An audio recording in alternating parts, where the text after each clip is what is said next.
और काला भामारवा कोलैया तोहर जाति हवे। और काला भामारवा कोलैया तोहर जाति हवे।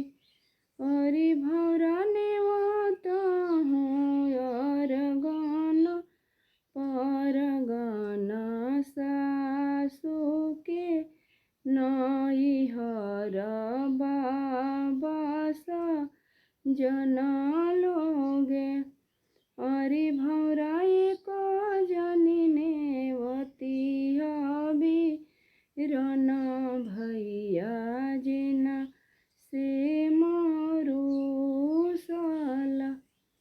आई गईले और गाना परगना सासु के नैहर बा।